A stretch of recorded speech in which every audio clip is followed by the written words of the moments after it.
হয়েছে তরতর, তবু স্লোগানে একটাই ধ্বনি তুলবো বারে বার, নারায়ে তাকবীর, নারায়ে তাকবীর।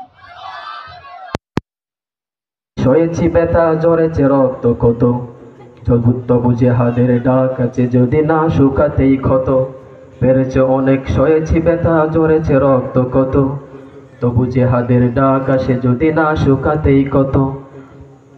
ঘরে বসে কেউ রইব না কটুঙ্গু অজুহাতে, যাব রাজপথে জীবন বিলাতে আলী হামজার মতো। ঠিক কিনা বলেন?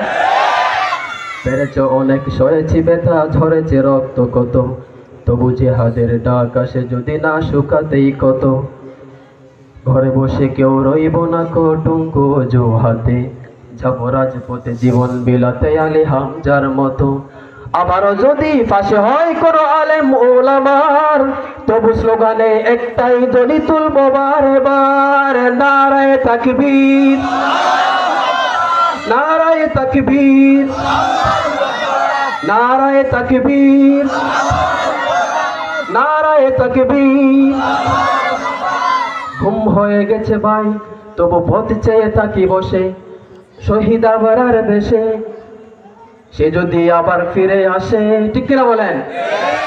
ঘুম হয়ে গেছে ভাই, পথ চেয়ে থাকি বসে, শহীদ আবরার দেশে সে যদি ফিরে আসে। আমরা এত বছর পর্যন্ত গুম খুনের শিকার হয়েছি, ঠিক কিনা? এখন অনেক ষড়যন্ত্র চলতেছে আবার পুনর্বাসন করার জন্য, বাংলাদেশকে ভারতের অঙ্গরাজ্য বানানোর জন্য। ঠিক কিনা বলেন? কিন্তু আমরা ঘুমাই নাই, সজাগ আছি এখনো। যখনই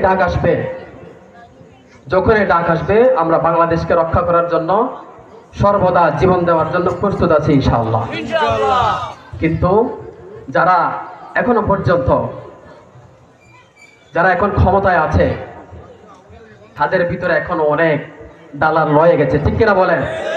এই যে গত কদিন আগে সচিবালয়ের মধ্যে আগুন লাগছে না?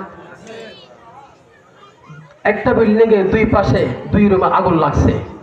এত সিসি ক্যামেরা থাকার পরে, এত নিরাপত্তা থাকার পরে এগুলো কেমনে হলো? ভিতরে যদি কোনো দালাল না থাকে। ঠিক কিনা বলেন? এই জন্য আমরা সংস্কার পরে আমাদেরকে সংস্কারের স্লোগান শোনানো হচ্ছে।